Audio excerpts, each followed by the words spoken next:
Hola, me llamo Clara. No sé cómo empezar esta historia porque, aunque he vivido muchas cosas, contarlas nunca ha sido mi fuerte.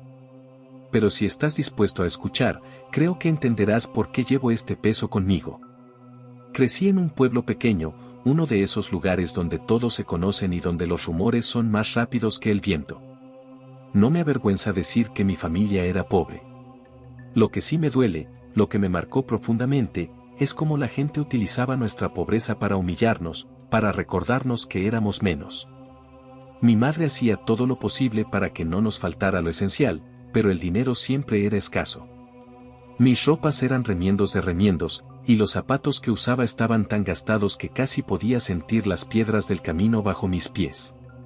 En el pueblo había gente rica, o al menos, gente que se sentía rica en comparación con nosotros. Y ellos no dejaban que olvidáramos la diferencia. La peor parte del año era la temporada de cosecha. Mientras las familias más acomodadas celebraban con fiestas y banquetes, los niños del pueblo organizaban una especie de mercado en la plaza. Era una tradición cruel. Los más ricos montaban sus puestos con juguetes y comida, y los más pobres éramos los productos. Nos obligaban a participar, a llevar etiquetas con precios ridículos colgando de nuestra ropa. Ellos se reían y simulaban comprarnos, como si nuestra dignidad fuera algo que podían adquirir con unas monedas. Ese año, como siempre, fui uno de los productos. Mi etiqueta decía 2 centavos. Cuando la vi, sentí como si alguien me hubiera apuñalado. Pero no lloré. Ya había aprendido a contener las lágrimas, porque sabía que si lloraba, solo se reirían más fuerte. Entonces Marta, una de las niñas ricas, decidió humillarme aún más. Se acercó a mí con un grupo de sus amigos y, fingiendo interés, dijo: «Ni regalada servirías para nada, Clara. Nadie te quiere ni gratis». Sus palabras fueron como un golpe en el pecho. Todos se rieron. Yo me quedé allí, de pie, sintiendo como mis mejillas se encendían y mis ojos se llenaban de lágrimas que no me permití derramar. Cuando por fin me dejaron ir, corrí. No sabía hacia dónde, solo quería alejarme, desaparecer. El sol ya estaba bajando, y las sombras de los árboles parecían alargarse para atraparme. Corrí hasta que mis pies me llevaron al final del camino principal, donde estaba la casa de la bruja. Todo el mundo conocía esa casa. Era vieja, con las paredes cubiertas de musgo y las ventanas siempre cerradas. Los árboles que la rodeaban eran altos y retorcidos, como si estuvieran atrapados en una danza macabra. Nadie se atrevía a acercarse demasiado, pero yo estaba tan desesperada que no lo pensé. La puerta estaba entreabierta, y una luz tenue brillaba en el interior. Entré. El olor dentro de la casa era extraño, una mezcla de hierbas secas, humo y algo metálico. Había frascos en cada rincón, llenos de líquidos de colores que no reconocí. La mujer estaba sentada junto a una mesa, moliendo algo en un mortero. Su cabello era gris y enredado, y su piel tenía el aspecto de la corteza de un árbol viejo. No levantó la vista cuando entré, pero su voz rompió el silencio. «Te estaba esperando», dijo. No sé por qué, pero no me sorprendió. Me senté frente a ella, incapaz de hablar. Las palabras no salían, pero mis lágrimas sí. Ella me miró entonces, con unos ojos grises que parecían atravesarme. Me escuchó en silencio mientras le contaba lo que me habían hecho. No omití ningún detalle, aunque mi voz temblaba. Cuando terminé, ella sonrió. «El dolor puede ser un arma, niña», dijo. «Y la humillación puede moldearse. Todo lo que necesitas es aprender cómo». Me ofreció enseñarme. No lo llamó un trato, pero lo era. Me dijo que el poder tiene un costo, y que cada acción que tomara me acercaría más a pagarlo. No pregunté cuál era el precio. Solo asentí. Esa noche, comenzó mi aprendizaje. La bruja me enseñó a recolectar hierbas, a dibujar símbolos en la tierra, a susurrar palabras que parecían llenar el aire con electricidad. Me enseñó a recolectar pequeños objetos de las personas que me habían herido, un mechón de cabello, un botón, un pedazo de tela. Me explicó que cada cosa contenía un fragmento del alma de su dueño, y que podía usarlo para devolverle su propio dolor. La primera vez que utilicé lo que me enseñó fue con Marta. Encontré un trozo de su pañuelo en la escuela y lo envolví con espinas mientras recitaba las palabras que me había enseñado la bruja. Lo enterré bajo la luna llena y al día siguiente, Marta llegó a clase con cortes en las manos. Nadie sabía cómo habían aparecido, pero yo sí. Al principio, sentí una especie de alivio. Una justicia torcida, pero justicia al fin. Sin embargo, no me detuve ahí. Uno por uno, los que me habían humillado empezaron a sufrir. Un chico perdió su voz durante días, otro tropezó y se rompió una pierna en una caída inexplicable. La bruja me advirtió que debía detenerme, que el poder no era infinito, pero yo no escuché. Quería más. Una noche, fui a su casa para pedirle algo definitivo, algo que me permitiera vengarme de todos de una vez. Pero cuando llegué, la casa estaba vacía. Los frascos estaban rotos, las hierbas marchitas y el aire era frío. Me quedé sola, en el silencio, y algo dentro de mí cambió. Desde esa noche, comenzaron las pesadillas. Rostros deformes me miraban desde las sombras, susurros incomprensibles llenaban mi cabeza. Sentía que alguien, o algo, me observaba constantemente. Una mañana, al mirarme en el espejo, vi que mi rostro no era el mío. Estaba pálida, con ojeras profundas y los ojos vacíos. Ahora sé cuál era el costo. Mi pobreza nunca fue mi verdadera maldición. Fui yo quien la convirtió en algo más oscuro, en algo que no puedo deshacer. Historia 2. Hola, me llamo Álvaro. Mi vida ha sido una serie de derrotas, aunque algunas de ellas no fueron mi culpa. Nací pobre, crecí pobre, y durante mucho tiempo pensé que iba a morir igual. En mi pueblo, ser pobre no era solo un estado, era una vergüenza, un peso que llevabas en la espalda y que todos podían ver. Cuando era niño, me acostumbré a las risas a mis espaldas. Mis pantalones remendados, mis zapatos gastados, todo era motivo de burla. Pero lo que más dolía no eran las palabras, sino las miradas. Las miradas de desprecio, de lástima, de superioridad. Eran como cuchillos que se clavaban en mi orgullo. El peor momento de mi vida ocurrió cuando cumplí 16 años. Había un baile en el pueblo, una de esas tradiciones antiguas que todos esperaban con ansias. Yo nunca había ido, porque sabía que no encajaba, pero esa vez decidí intentarlo. Había trabajado durante semanas haciendo pequeños trabajos para ahorrar un poco de dinero. Logré comprarme una camisa nueva, aunque barata, y un par de zapatos que no eran de mi talla pero al menos estaban enteros. Llegué al baile con el corazón latiendo como un tambor. Apenas entré, sentí las miradas sobre mí. No eran de admiración, sino de burla. Me esforcé por ignorarlas, me repetí que no importaba lo que pensaran. Hasta que ocurrió. Estaba parado cerca de la pista de baile cuando alguien, no sé quién, hizo un comentario en voz alta. Miren quién vino a mendigar una danza. Las risas llenaron el salón. Me quedé helado, sin saber qué hacer. La humillación me golpeó como una ola. Salí corriendo, con las lágrimas ardiendo en mis ojos, mientras las risas se quedaban atrás, como ecos que nunca desaparecerían. Esa noche juré que no volvería a sentirme así. Si el mundo me despreciaba por ser pobre, entonces cambiaría mi destino, sin importar el precio. En el camino de vuelta a casa, tomé un atajo por el bosque. Había oído historias sobre una cabaña escondida entre los árboles, donde vivía una mujer a la que todos temían. La llamaban la hechicera del bosque. Decían que podía conceder deseos, pero que siempre había un precio que pagar. En mi desesperación, esas historias dejaron de parecerme absurdas. Encontrar la cabaña fue más fácil de lo que esperaba. Era pequeña, construida con madera oscura, y había un humo tenue saliendo por la chimenea. No me detuve a pensar, simplemente toqué la puerta. La mujer que abrió era más joven de lo que imaginé. Tenía el cabello largo y oscuro, y sus ojos eran de un verde intenso, casi hipnótico. Me miró como si ya supiera por qué estaba allí. ¿Quieres algo?, dijo. Asentí, incapaz de hablar. Me invitó a entrar, y el interior de la cabaña era tan extraño como su exterior. Había estantes llenos de frascos, velas encendidas y un aire cargado que hacía que cada respiración se sintiera pesada. Le conté mi historia, tartamudeando, y cuando terminé, ella simplemente sonrió. «Puedo darte lo que deseas», dijo. «Riqueza, respeto, poder. Pero todo tiene un precio». Le pregunté cuál era ese precio, y ella me miró fijamente antes de responder.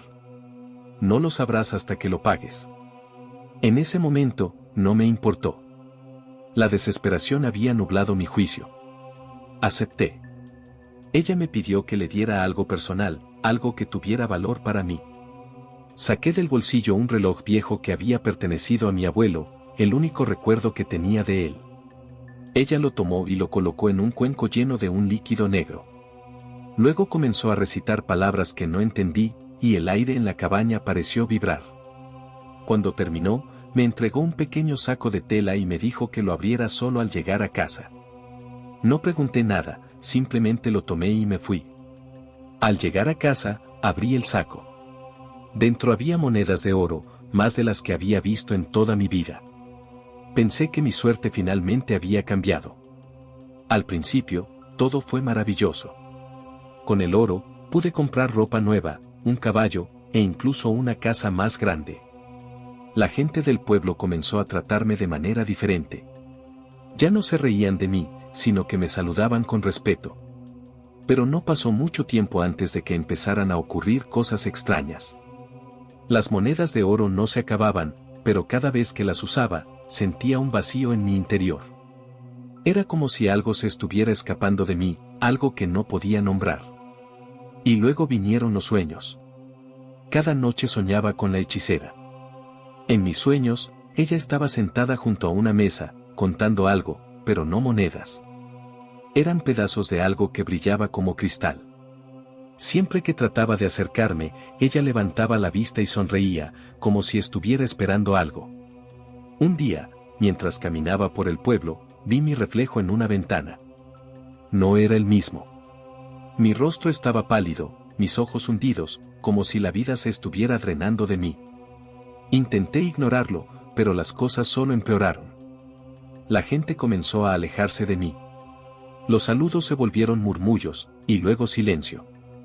Una noche, mientras dormía, escuché una voz en mi habitación. Era la de la hechicera. «El precio debe ser pagado», dijo.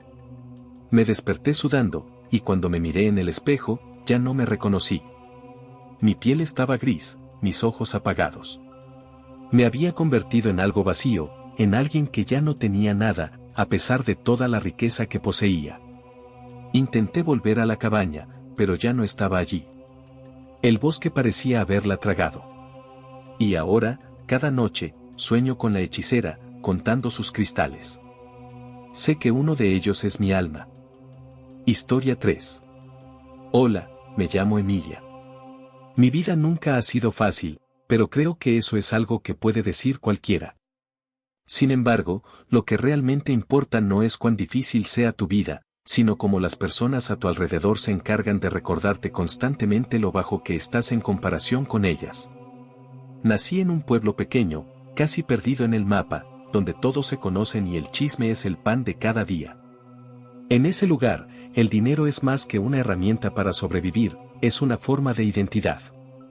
Mi familia nunca tuvo mucho, apenas lo justo para comer y mantenernos bajo un techo que goteaba cada vez que llovía. Para muchos, eso era suficiente para tratarnos como si no valiéramos nada. Cuando era niña, aprendí a aguantar las burlas. La gente del pueblo, sobre todo los más adinerados, tenía la costumbre de humillar a quienes consideraban inferiores. A veces eran comentarios directos, otras eran miradas que hablaban más que las palabras. Pero lo peor no eran los adultos, eran los hijos de esas familias. Ellos crecían aprendiendo a despreciar y lo convertían en un arte cruel. Cuando cumplí 19 años, pensé que las cosas cambiarían. Creí que la vida adulta sería diferente, que podría dejar atrás los años de humillación. Pero pronto aprendí que el mundo de los adultos no es más amable, simplemente encuentra formas más sofisticadas de herirte. Todo comenzó en una de las fiestas anuales del pueblo. Las organizaba la familia García, dueños de la mayor parte de las tierras cultivables de la región. Las fiestas eran eventos grandiosos, llenos de luces, música y comida que mi familia nunca podría permitirse. Ese año, sin embargo, decidí asistir. Había ahorrado durante meses para alquilar un vestido modesto, pero decente, y un par de zapatos que, aunque usados, lucían bien. Pensé que, al menos por una noche, podría sentirme parte de ese mundo al que siempre me había negado. La casa de los García estaba decorada como un palacio, con lámparas colgantes y flores frescas en cada esquina. Cuando entré, sentí un torbellino de emociones, miedo, nervios, y un pequeño destello de esperanza. Caminé entre la multitud con la cabeza en alto, tratando de ignorar las miradas curiosas que me seguían. Todo iba bien hasta que Laura García, la hija mayor, me vio. Estaba rodeada por un grupo de amigos, todos vestidos como si hubieran salido de una revista. Me miró de arriba abajo, y una sonrisa maliciosa se dibujó en su rostro. «¿De dónde sacaste ese vestido, Emilia?» «De la basura», dijo en voz alta, asegurándose de que todos alrededor la escucharan. Las risas fueron como un trueno, llenando el salón. Traté de fingir que no me afectaba, pero el calor subió a mis mejillas y los ojos comenzaron a picarme. Antes de que las lágrimas se derramaran, giré sobre mis talones y salí corriendo. No me detuve hasta llegar al bosque. Las ramas crujían bajo mis pies y el aire fresco quemaba mis pulmones, pero no me importaba. Me dejé caer al suelo junto a un árbol y lloré. Lloré por la vergüenza, por la rabia, y por la impotencia de no poder hacer nada para cambiar mi situación. Entonces, ocurrió algo extraño. El aire alrededor de mí pareció enfriarse de repente, y una sensación de estar siendo observada se apoderó de mí. Cuando levanté la vista, vi a una mujer parada entre los árboles. Era alta y delgada, vestida con una capa negra que se mezclaba con las sombras. Su rostro estaba parcialmente oculto por una capucha, pero sus ojos brillaban con un tono dorado que no parecía natural. «¿Por qué lloras, niña?», preguntó. Su voz era suave, pero había algo en ella que me hizo estremecer. Al principio dudé, pero había algo en su presencia que me invitaba a hablar. Le conté todo, las humillaciones, las burlas, y cómo esa noche había sido la gota que colmó el vaso.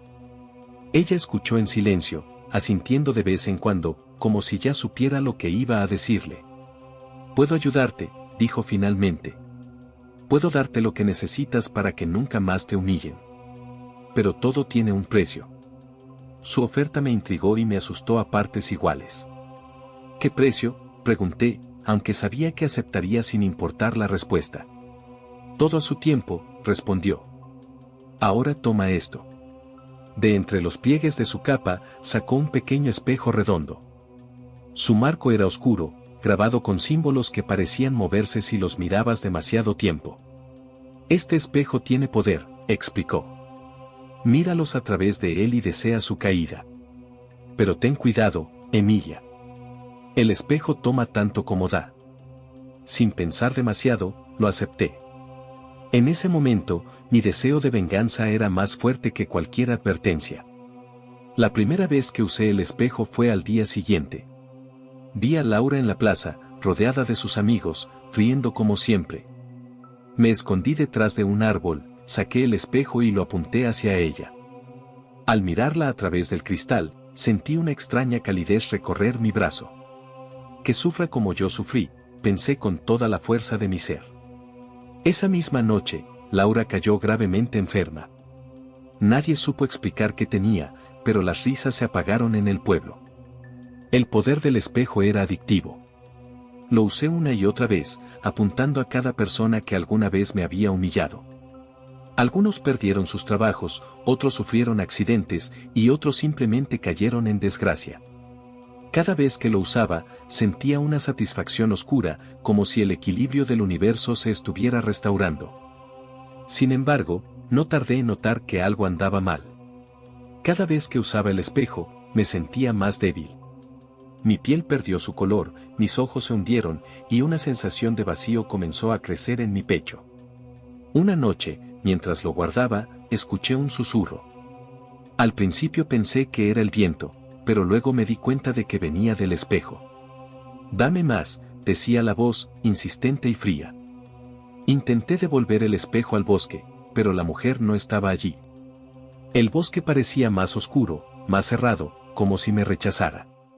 La voz del espejo se volvió más fuerte, más exigente.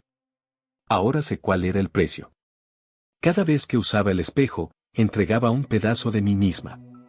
Ya no soy la misma Emilia que empezó esta historia.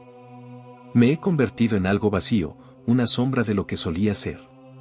Si alguna vez te ofrecen un poder fácil, recuerda esta historia. No hay trato que no tenga un precio, y algunos precios son demasiado altos para pagarlos.